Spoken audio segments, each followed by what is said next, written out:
likely to be in the country yet, based on that. That was my thinking. Earlier. Give it another week or so, and it might be different. But at the minute, I've gone for Widnes winning. Yeah, I've gone 26-20 Widnes to win this one. I think they probably just have a bit too much. I think the Giants will be better, more competitive in the game, but I just think they've got so low on confidence at the moment, and they've never really solved their ball playing positions this year. So I kind of think Widnes will have the edge. Yeah, I've gone a slightly lower score. I've gone 18-10 to Widnes. Fair enough. Okay, Friday night, 8 p.m. kickoff. This one moved from Sunday. So it's Friday night. Anyone who's intending to go and watch Wigan versus Salford. And what do you have for this one, Sarah? I've gone for a fairly comfortable win by Wigan. I've gone 32-14. Fair enough. I've gone for an even more comfortable win by Wigan. I'm hoping we put a 50 up, but I'm not tipping a 50. I'm saying 46-12 for Wigan. I just think, we'll have Sam Tompkins will be coming back. He's definitely fit. We'll probably be having Ben Flower and Liam Farrell back into the side. So we're just going to get stronger from the side from last week, and I just see us beating Salford from that position there. Okay, Saturday, 5 p.m. kickoff after all the festivities of the Family Fun Day at the KCOM Stadium. It's Hull FC versus Castleford. And I would say to everyone, we don't confer about our predictions before this. We just write them down, don't we? But let's go with your prediction first on this one, Sarah.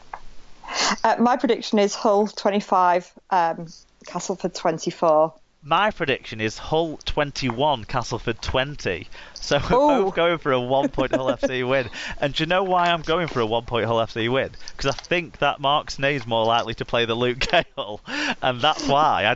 That's what's separating these two for me. Yeah, I think Sneyd will definitely play because, he's not having to fly anywhere, and I don't think his sinuses will keep him out. Well, hay fever season maybe starts kicking off, but it's not that bad at the moment, is it? So no. So it shouldn't impact him too much. So we're both thinking a close game between those two sides. It should be a cracker. Sunday, hopefully, yeah. Sunday's only game this week, 3 p.m. kickoff. It's Wakefield Trinity versus Hull Kingston Rovers. I'm going to go for a home win, and I'm mostly going for that on the basis of Wakefield being at home and the fact that they've generally picked up wins against the sides below them in the table this year. So I just think they'll edge. I've gone 30 points to 20. I don't think it'll be a spectacular game, but who knows, anything can happen at this stage. But that's what I've gone for in this one. What have you gone for? I've actually gone for Rovers to win. I couldn't decide, and then I've gone with them, so Tim will be pleased. But again, I've gone for a close affair. I've gone for 18-16 so what do you think Rovers. See, for me, with Hull KR predicting their games, I'm finding it really tough because I don't know week to week whether I think Danny Maguire's going to play or not. So obviously you're working on the assumption he is playing, I reckon. Yeah, and I just found Wakefield was so boring on Friday night against Castleford, and Rovers had a decent-ish match yesterday, so I'm going for them to string two performances together and scratch a win this time. Okay, into the Championship, the game of the week. There were a couple of potentials, but this one was the key one, I think, to go for. It's fourth place London Broncos hosting fifth place Leigh Centurions, and I think this game might be crucial in shaping the top four as the back end of the regular season, and that all important top four shapes up. So what do you think for this one? I've gone London 28, Leigh 24. Is that home field advantage being a factor, I suppose? Yeah, partially, and I quite like London. I've got a bit of a soft spot for them. Yeah, I mean, I have a much softer spot for the Broncos than I do for the Centurions, but I think Leigh's form in the last 6 weeks or so is such that they're not. I think that London aren't going to be able to keep pace with them, unfortunately. I think it's going to be a Leigh win. I think it's going to be a high-scoring game. Both teams getting around 30 points, but Leigh will win, I think, in that one. Okay, League One game of the week. It's two teams chasing those playoff spots again here, and it's Oldham versus Newcastle. I'm going to plump for the home side Oldham in this one. I think that they've come through a sticky patch, and now they're winning some games against opposition that's of a similar standard to them, and I think Newcastle are in that conversation, and I think Oldham will do it because of home field advantage. What do you think? Purely guesswork, to be honest, based on the fact that I went to uni in Newcastle and we're going to be up there in a couple of weeks for Magic Weekend. So I've gone for Newcastle 26, Oldham 20. It's as good a reason as any, to be honest. It's probably a coin flip game. We don't know enough about the individuals in the sides, do we, at League One level? Okay, NRL Brit picks, I'll just run through those. So Knights versus Rabbitohs, that's Friday 9 a.m. if you've got the Watch NRL app. Raiders versus Titans, Saturday at 6 a.m. So you should get some British interest there. That's on Sky. All the Saturday games are on Sky this week. So it's Warriors versus West Tigers, 8:30 a.m. kickoff, and Sharks versus Eels at 10:35 a.m. kickoff for the other two Sky games that don't have British interest in. I might manage to watch some of those this week. Well, you're going to have an excited little boy, though, aren't you, getting ready for his big festival of rugby? So I'm going to have 3 excited children. Anna and Luke's dance shows start on Saturday. Ah, well, yeah. So maybe I might just lock myself away in a room somewhere and leave them with their dad. That's a good shout, yeah. Dragons versus Storm, that's on Sunday at 5 a.m. Again, if you want to watch some British interest there, with Widdop and Graham going so well for the Dragons. Okay. It's now time to. I can hear you rustling papers, Sarah. So I assume you're getting ready for the quiz. So yeah. So it's now moving on to the wrap up of the show, and I'm quite scared about this quiz you've got for me. So here we go.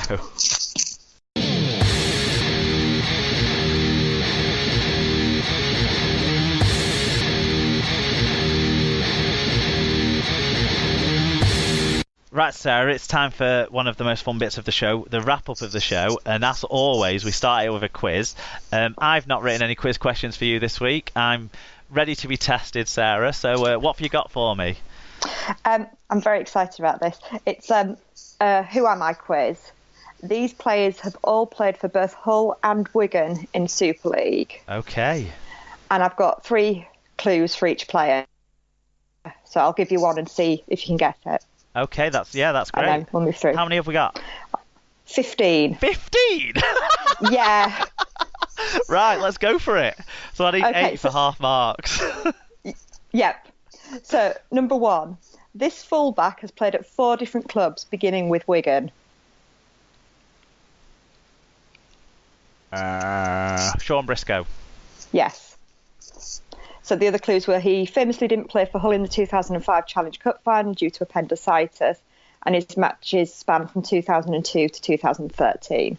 He was doing a charity walk, was he, this weekend, going around all the grounds? Yeah, and climbing steps or something. Yeah. So check out, I can't remember what his Twitter feed is, but search for him on Twitter maybe and see what his charity is. I think it's S. Brisk. Or something. I'll have a look and see if it's probably worthy of a donation out of the SLP funds that all you guys have contributed towards the show. On that one, a little bit of that money going that way. So I'll have a look and maybe see if there's a Just Giving page or something for that. Okay, and 1 out of 1. Move on. Okay. Number 2. This winger has scored 628 points in his 281 first team appearances for 5 different teams. Mark Calderwood. Beginning in 2001, yes. In 2006, he signed for Wigan, made 72 appearances for them before moving to Hull in 2009. And he started his career for Leeds and made 142 appearances for them. Excellent. I'll always remember when we had that great playoff run in the 2007 season, I think. He broke his ankle, didn't he? Yes. Hull. When we beat Hull after he scored a couple of really crucial late tries in the comeback win against Bradford at Odsall, and I thought we were really on for something then, and that was his best form of his Wigan career, certainly that playoff period, and we lost him and then went to Leeds and narrowly lost there, and we didn't make it to that grand final. But yeah, that was his probably his best moment, was that game at Odsall in a Wigan shirt. Then he went to you guys, didn't he? I can't remember if he did much with you guys. Not really. Okay. It was also a time because Joshua was born in 2009 and Luke was born in 2008, so I didn't see a lot of him. Okay, fair enough. Number 3, this 27-year-old prop started his playing life on the wrong side of the river and took a scenic route to the other side of the city. Okay, I'll do a dramatic pause and then say Scott Taylor. Yeah. The current England player and played for Wigan and Salford. Right, next one. This player is most widely thought of as a second rower or loose forward, but has played as off half in his time, playing for Halifax, Wigan, Hull FC and Hull KR. It's Danny Tickle. Nope. Oh. Okay. Clue number 2. He began playing in 1996 and featured in 2 losing grand final teams for Wigan in 2000 and 2001 before playing for Hull FC in their Challenge Cup success in 2005. I know it now. It's Chris Chester. It is. Yeah. Okay. I still get it, don't I? I still get it, if I didn't get for the first clue. So the next one. This Auckland-born prop joined Wigan in 2006 and made 145 appearances until 2010. It's Iafeta Palliasina. It is. Who also played for Salford and Limo Grizzlies before joining Hull. Excellent. Okay. So this forward signed for Hull in 2009 from the New Zealand Warriors.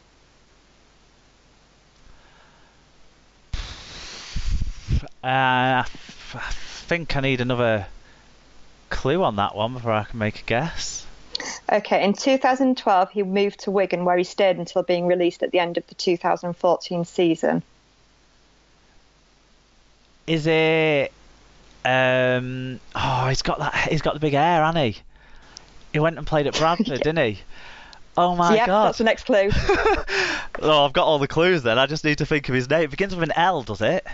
It does.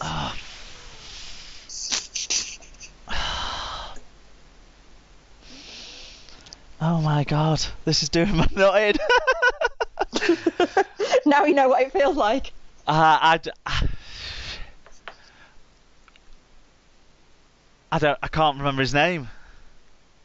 Epilahame Luaki.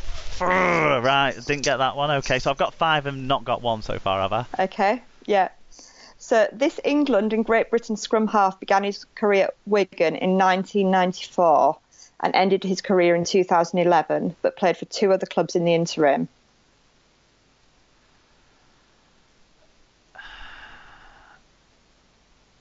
So he started at Wigan and ended at Hull and played 2 other places in between? Yeah.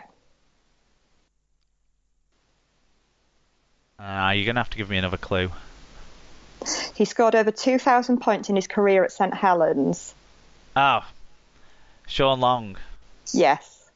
Yeah, okay. Good stuff. So, next one.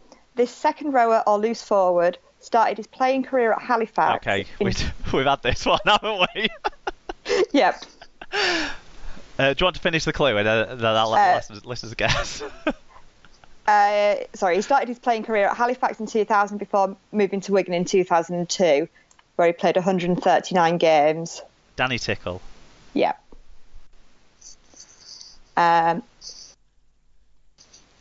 This Irish international moved to Hull following the merger with Gateshead, where he stayed for the 2000 season. It's Brian Carney. Yeah. Played 110 matches for Wigan. Okay, this Cumbrian-born halfback began his playing career at Wigan in 1993, where he played 68 matches over 5 years. I think I've got an idea who it is, but I can't remember his surname. Do you want to give me another clue? Okay. He then joined Hull, where he played for the next 2 years. Do you want the last clue? Yeah, please, yeah. He had spells with both Hull KR and Salford before moving into commentating.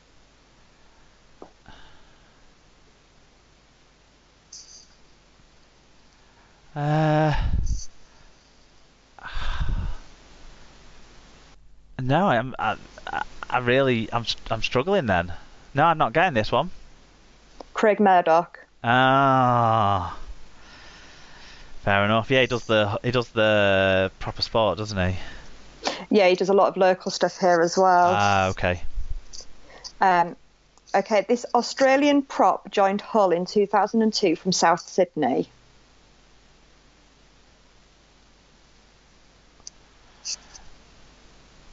No, I'll need another clue. After recovering from a badly broken ankle, he returned to South Sydney before he was signed by Wigan in 2006.